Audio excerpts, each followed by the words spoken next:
Welcome to The Kitchen Table, a conversation about faith, music, and culture. Join Shine.fm's ministry director Brian McIntyre Utter and his 18-year-old son Jake around the table for this week's chat. Welcome to The Kitchen Table show on Shine.fm. My name is Jake. I'm Brian. And this is The Kitchen Table, and we talk about faith, music, and culture on this show. And this week we have a special guest. Yes, we do. Hi, my name's Adam Keller. Adam's my best friend. Adam is a student at Olivet Nazarene University. What are you studying, Adam? I'm studying to be a pastoral ministry major. So today, our topic, our question, our faith conversation. If you're new to the program, we better just set it up with what we do here. Yeah, we started this program about 8 months ago, I guess. This is episode number 32. To really foster conversations between parents and their children, whether they're kids, adolescents, young adults, it doesn't matter, to have more faith conversations. Jake was finishing high school, getting ready to go into college, and we wanted to have more faith conversations over the table.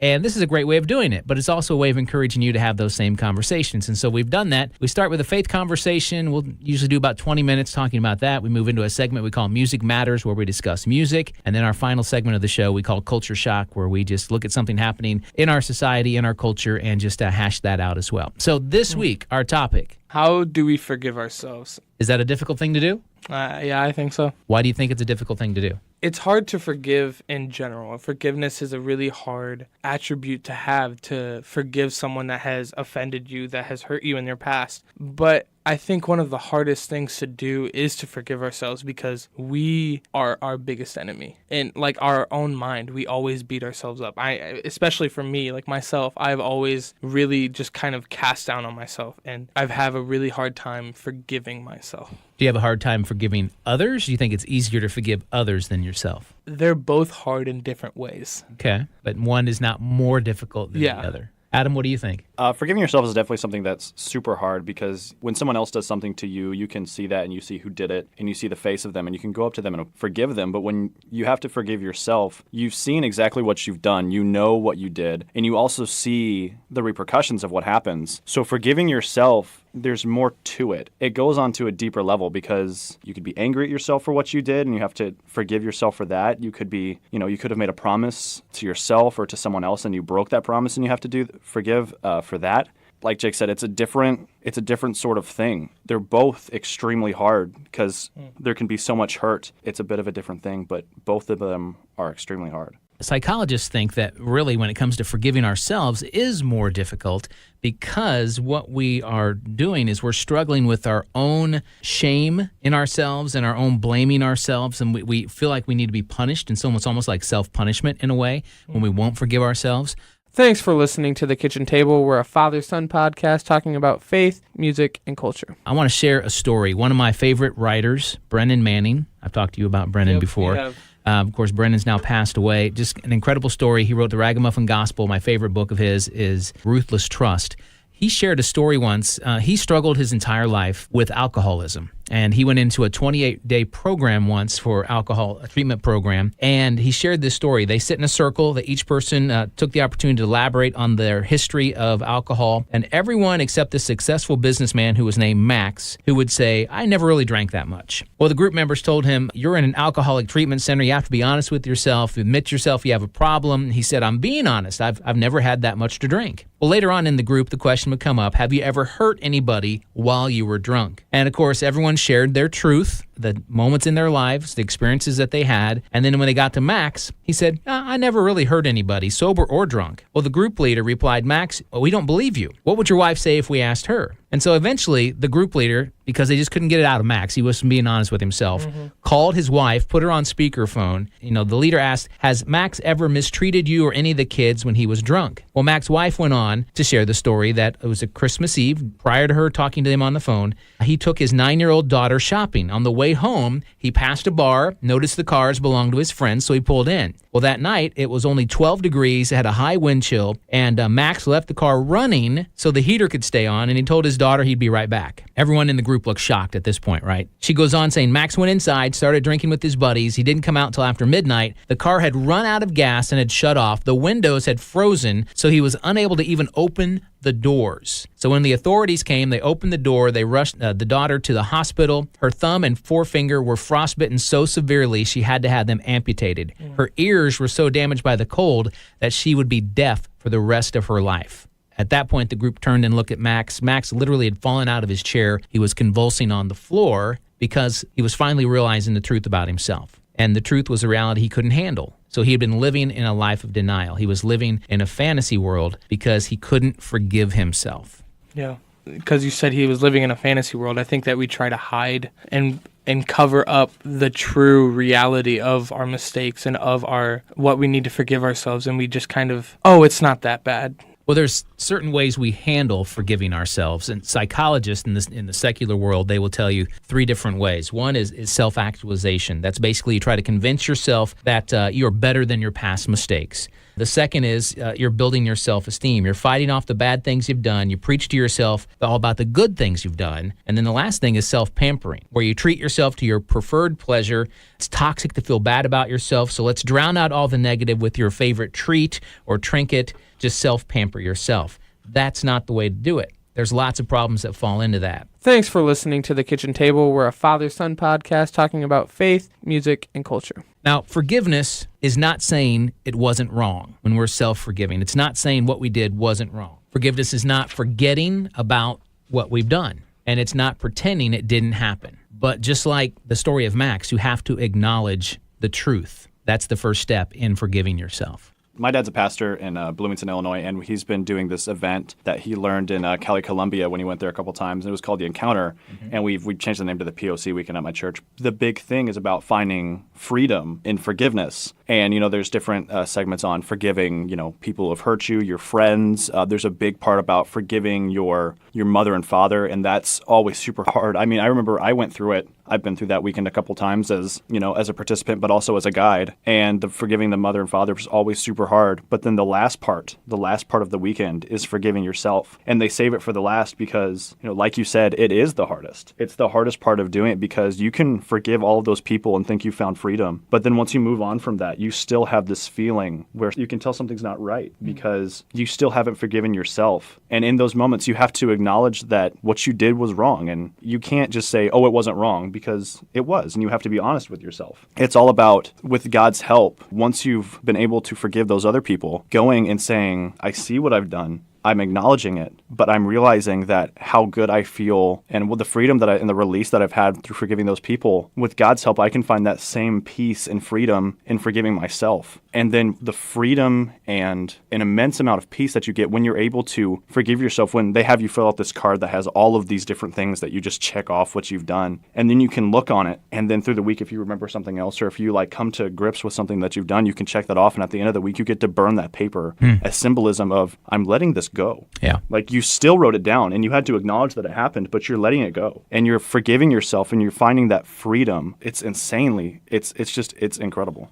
Do you think we hold ourselves more accountable than we do others, and that's why it's harder for us to forgive ourselves? Well, I absolutely do. I think we can make excuses for other people, and we can make excuses for ourselves, but it's you, and you were the one who did it, and you're holding yourself to that standard like, I shouldn't have done that. And you can, they shouldn't have done that, but it's different when you do it because, there can be that shame and all of that other stuff that goes along with it. So I do think that we hold ourselves to a higher standard. Going along with Adam, the excusing of other people, because you can use the excuse of, you don't know where they're at in their life, but you know exactly where you are at. And then you know your morals, you know yourself. And so I think that's why we hold ourselves to a higher standard. The definition of forgiveness is completely opposite of what it means to actually forgive yourself, because forgiveness involves multiple parties. It's a transaction that's conducted between multiple parties in which a debt is acknowledged by the violator and pardon is sincerely requested, and then that pardon is granted. So when it's with ourselves, it's really hard to even wrap our brain around that.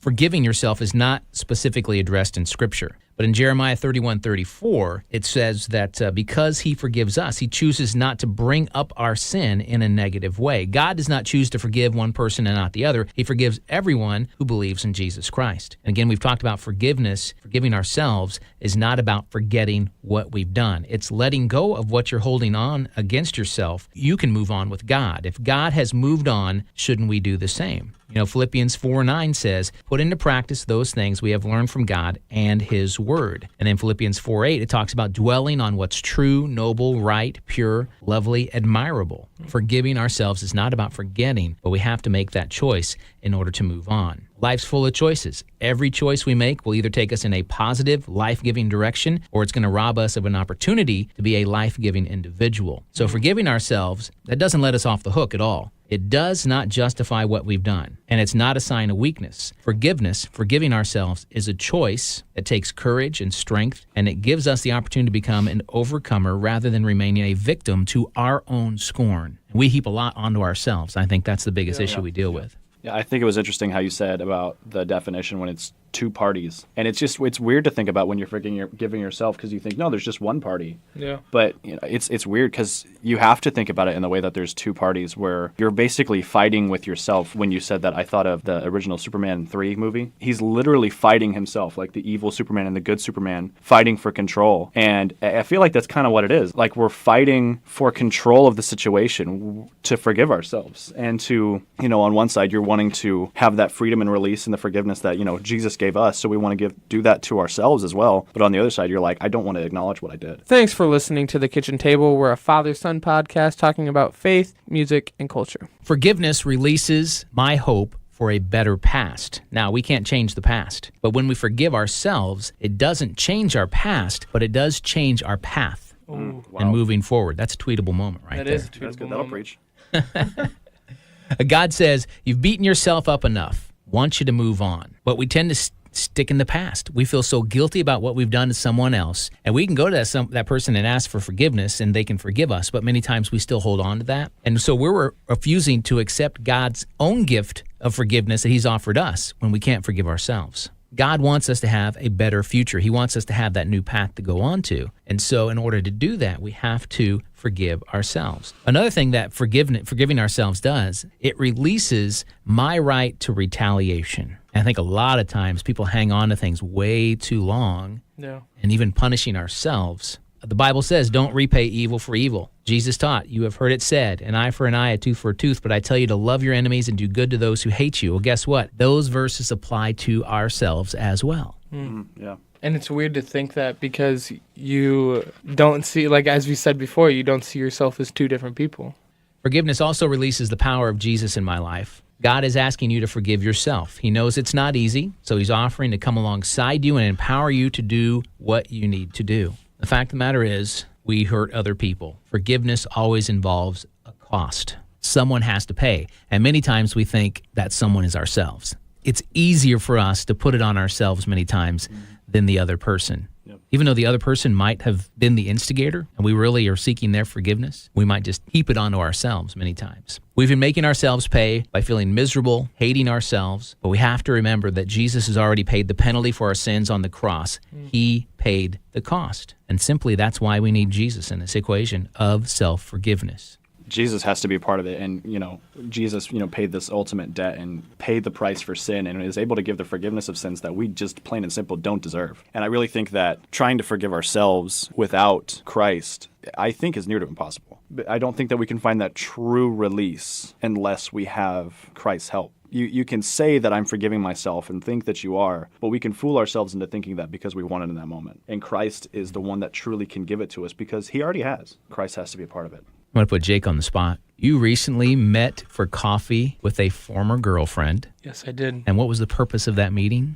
So the purpose of this meeting, and when I told you about this, you said, why?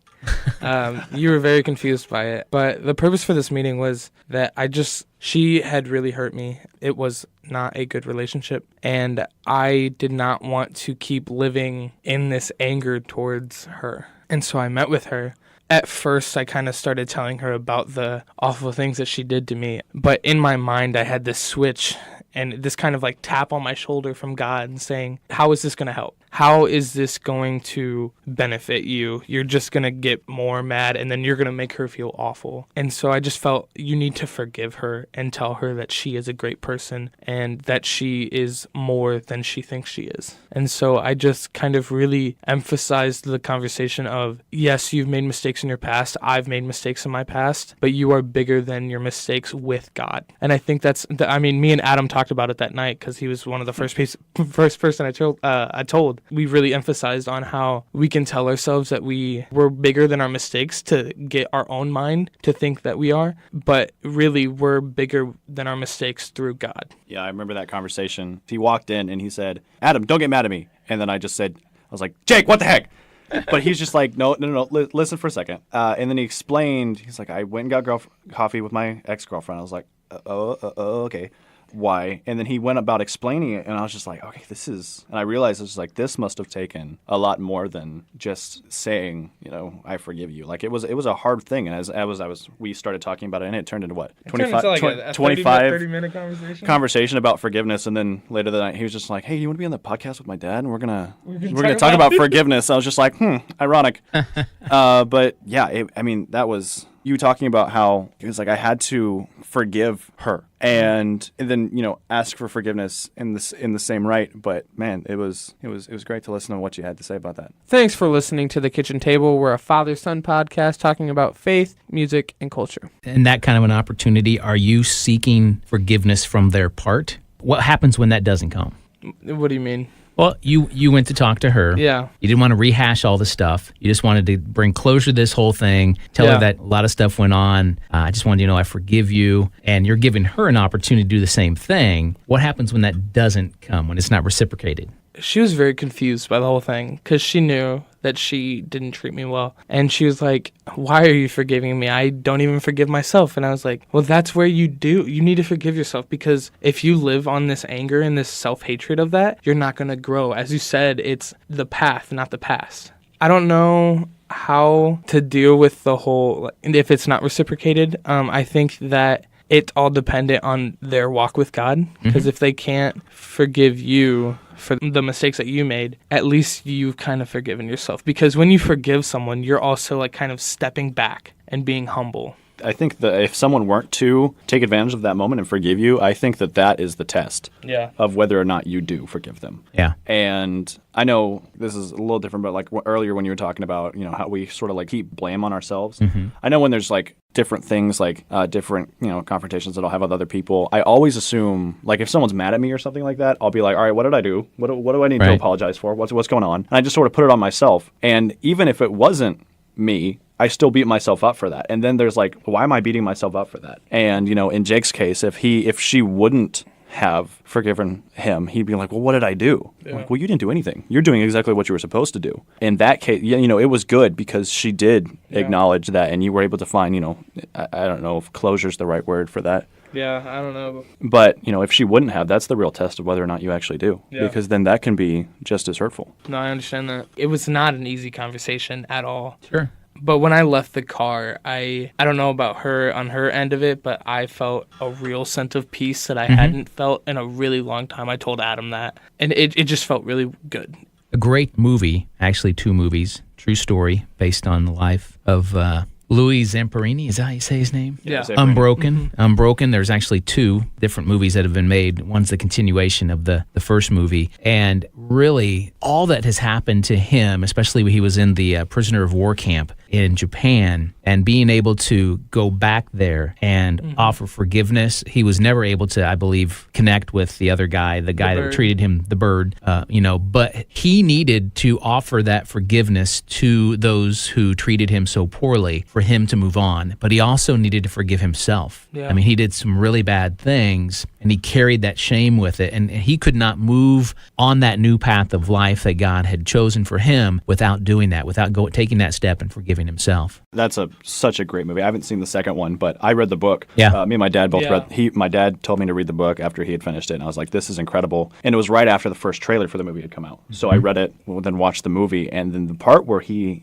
gave the forgiveness to that other person, I was like, "Man, yeah, that's insane." And then watching the movie, that movie really portrayed to an amazing level how awful he had it and his circumstances, and that was insane. But when he had to forgive himself, because I remember, the trailer for the second one gave a little bit more to the story Yeah. of how he kind of went on a really destructive path. He did. And in the first movie and in the book, you see how he says, God, you get me out of this, and I'll serve you. And that really meant, sort of becoming like a pastor, a minister, or something like that. He worked with, I think it was Youth for Christ. Yeah. Worked with youth his entire life. Yeah. Yeah, but he didn't necessarily run to that first. He ran away from it after He got did, back. yeah. Because he went on this like destructive path, and like he was able to give forgiveness to those people. But then he had to forgive himself because it was hurtful what he did. How he he became. I think he had like a problem with drinking. I mean, that alone can have crazy problems that you need to forgive yourself for. Another thing with the second movie, the ending of it is probably one of the most powerful things that I've seen, because in the movie he's standing in front, and then there's a bunch of Japanese prisoners who were the guards at the prisoner of war camp, and they're just all kind of like sitting down and slumped, and like their heads are facing the ground.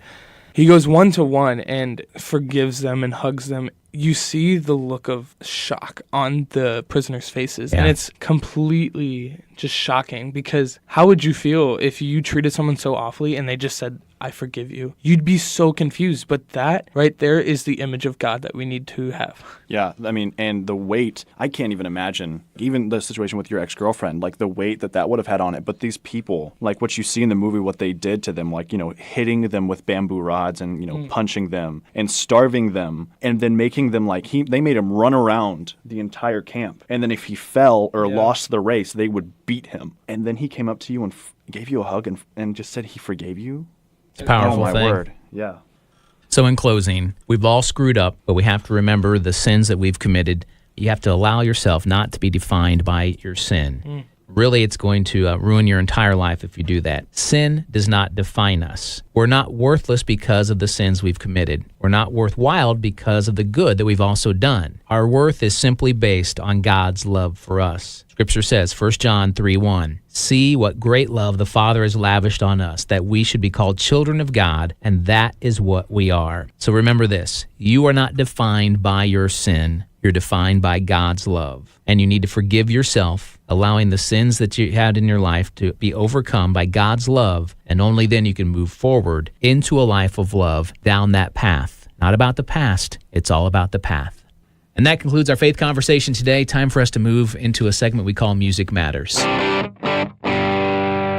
Okay, Music Matters, we discuss music that we like. We share the generational differences of music. I talk about a newer song I found, and then Jake talks about a song. We're going to ask Adam to share a song today, and then we'll go back to an oldie but goldie that I pull from history and just show it to Jake, because I think the old stuff is good too.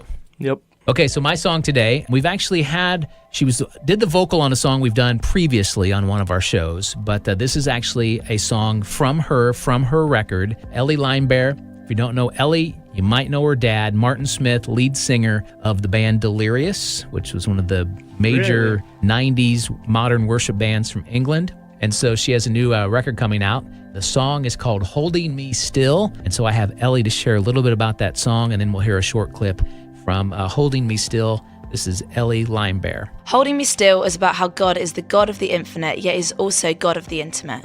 It's a profound mystery that the God that created the heavens and the earth and the whole universe also breathed life into our very being, knows every hair on our head, and holds our hearts in his hands. We can look back on our lives and see a thread of God always being with us. He's always been there, and he is always our source of peace and calm. This song is a declaration and a reminder to us that God is the God of the infinite, God of the impossible, a God of miracles.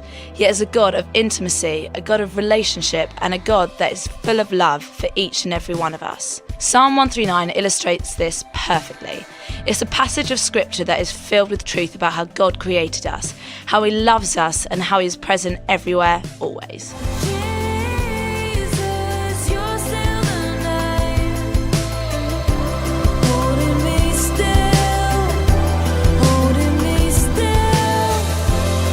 I didn't know she was doing solo stuff. She is. I'm excited about it. Yeah, sounds good.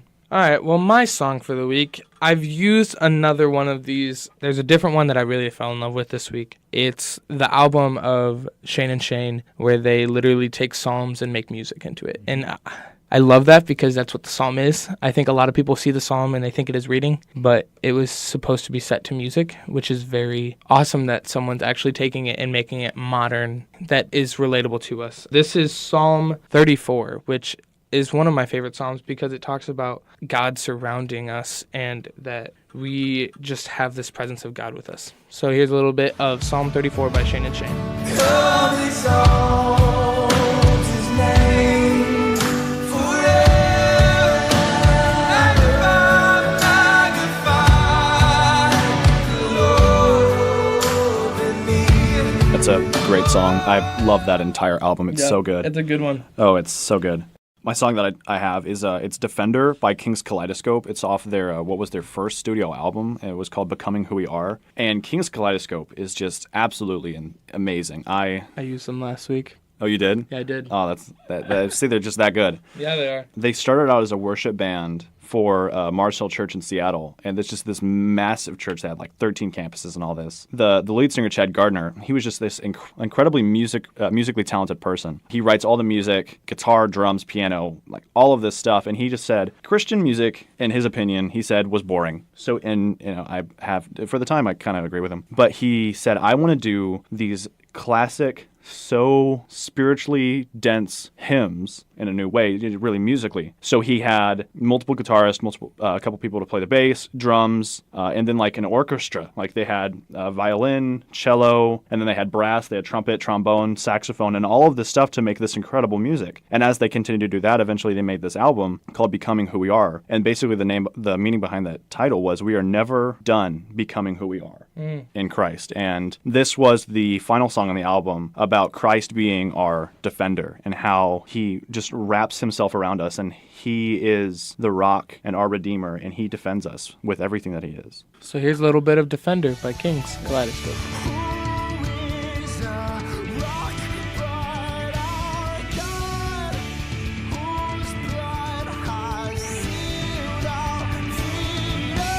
Kings is honestly one of my favorite Christian bands. They are my favorite Christian band. We saw them live. They're so good. Saw them live in November, and I cried. It made me so happy that I cried, and it was amazing. All right, so there's the newer stuff for you. Now we're going to go back in time. If we had to type, we need to do like a time warp sound effect. Yeah, kind of going back in time. Wow. This is the number 13 song of the year in 1992. That was the year after you got married. It was the year after I got The year married. my parents got married. Well, this is about a guy named Billy Sprague. He wrote a song called Heaven is a Long Hello. It's actually from his album Torn Between Two Worlds. And it's typically one of those songs that talks about heaven, the separation that we feel when we lose somebody. One of the lyrics that I really love is, farewell, adios, and all the goodbye words that hurt us the most, they will be obsolete. Heaven is a long hello. That's the concept of it. That's the title of it. That when we get to heaven, there is no goodbyes. There is not that separation that we experience here on earth when someone passes away. So this is from 1992, Billy Sprague, Heaven is a Long Hello. Heaven is a long hello. Hellos. Oh, it's so good to know we can go home. I love your oldie but goldies. I find good songs. They're pretty good. I try my best. That wraps up Music Matters. Time now to move into Culture Shock. All right, Culture Shock again. This is a potpourri. This is a mixed bag of whatever we find that's interesting and we think that's affecting culture, and we just discuss it. And it can take, something funny. You don't put my sound effects in, and I'm thankful for it. Yeah. But not a lot of people know that I do the sound effects, so you can mark them. And Adam's giving me a weird look because I do sound effects. They're just these wonderful sound effects that they go from here, and sometimes I find them out in the real world. And this is why I don't use yours and I put actual sound They're effects great, in. though. But they do mark the spot I need to put those. You're so welcome. Thank you. Yeah, they're good markers, but All right, so in Culture Shock, I found this article. I did not know this was a thing, but it's your generation, basically millennials. No, you knew this was a thing, but you didn't. You thought it was just a me thing. I just thought it was you. Yeah. But apparently, millennials, Generation Z, those generations, they like to use closed captioning when they watch television or movies. I noticed Jake did, and I just thought it was because of hearing loss or whatever.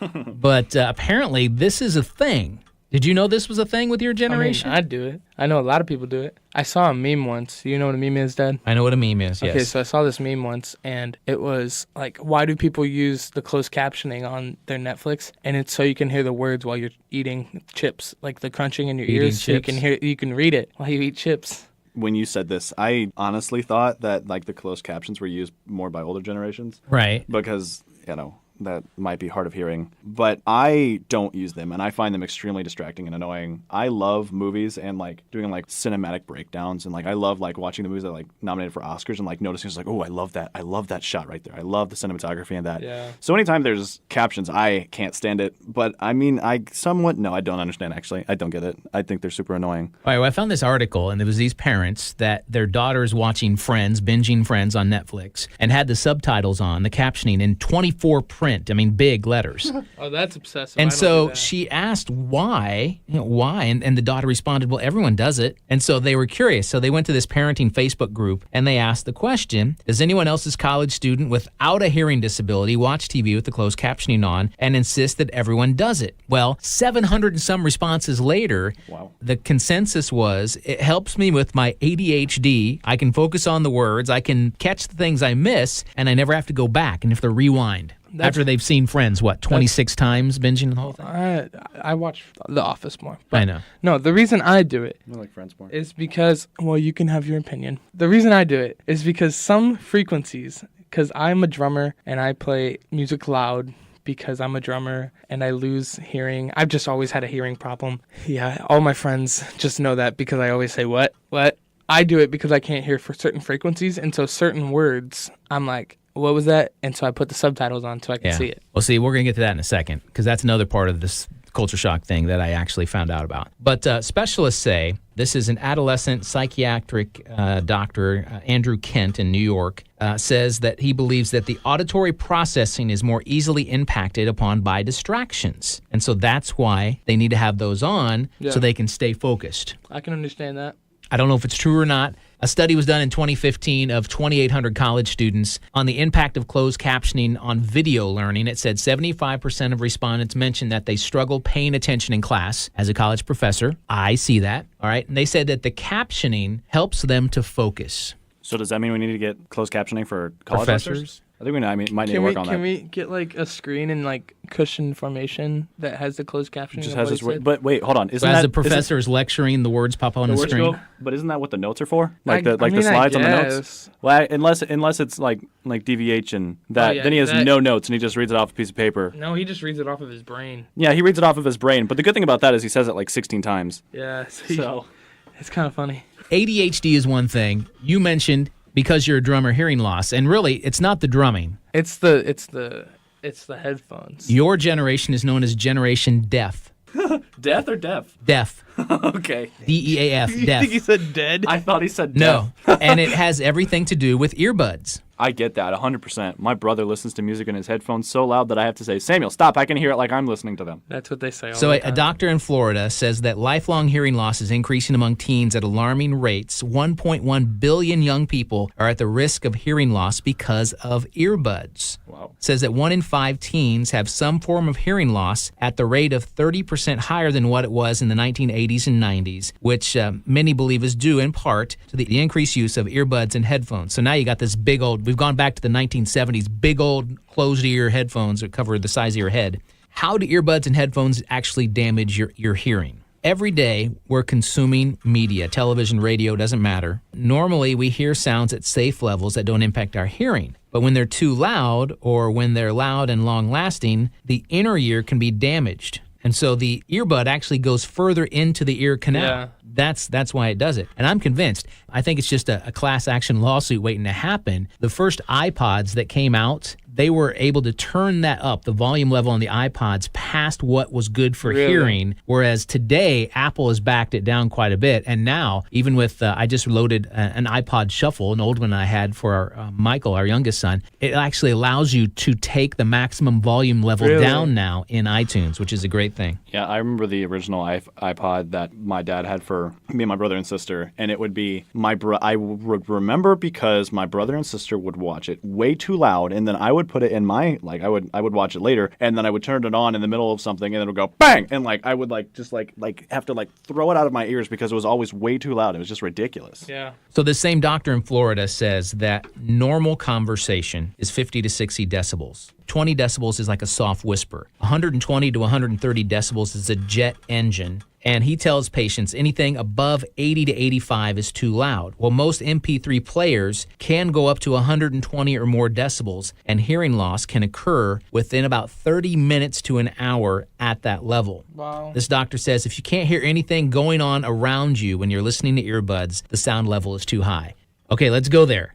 Growing up, we would hear Jake listening to music. Like we're driving in the minivan, he's listening to music and we can hear it. And when we holler at him, he is oblivious to us even trying to communicate with him. It was too loud. Do you want to know why? You know when you're in the car and you're listening to headphones and you can just hear that like back motor running brrr, and while you're, and so I always turned it up to block that out. Yeah, I'd rather hear for the rest of my life, though. You know, True point. it's true. My brother, that's how it is. It's like one time. Oh, the worst time was when he was listening to headphones. It was before he got like the over-ear ones. Yeah. But I was listening to music through my earbuds, and I could still hear his. Yeah. It was ridiculous. That's just bad right there. Yeah.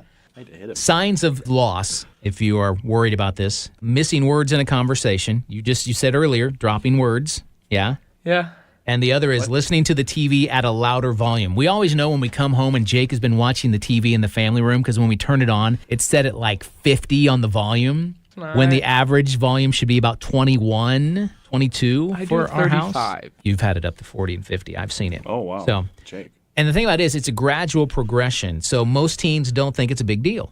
Some tips from this doctor in Florida, Dr. Seidman. Protecting your child's hearing. Here you go. If you can hear your teen's personal music player from more than 3 feet away, it's too loud. Turn the volume down to prevent hearing damage. So teenagers listening, please listen to your parents on this. Trust me, when you're my age, you're going to want to hear. Another thing, if your teen's personal music player doesn't have a volume control indicator, set a safe listening level by turning up the volume all the way and then dial it back halfway. 50%. Another thing, make sure your teen takes listening breaks from loud music and other sources of loud noise to give their ears a chance to recover. Have you ever gone to a concert that was like really loud? And let's face it, people that do sound at live concerts, they're deaf. Oh, yeah. They can't hear. And so I've walked out of concerts where I have a ringing in my ear for a 24-hour period. When I went to go see NF, he's a Christian rapper in the secular world. I had to leave that concert, and it was in a church, and I walked out of the church, and I could vividly hear every word from the outside. Yeah.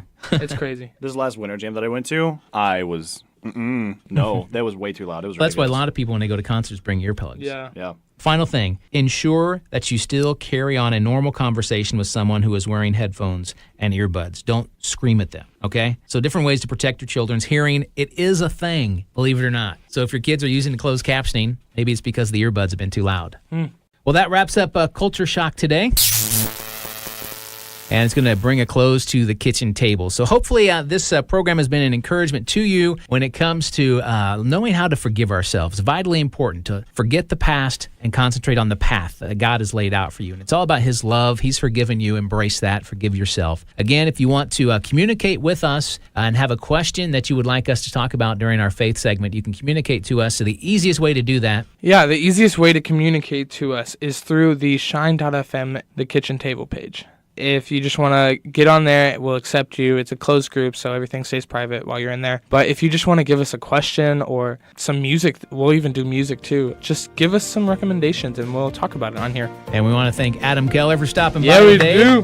Thank you for having me. It's been real fun. And that's going to wrap it up. We will talk to you next week. Have a wonderful week. Adios. Thanks for listening to The Kitchen Table on the Shine.fm podcast network from Olivet Nazarene University. Be sure to subscribe for more content delivered each week on faith, music, and culture.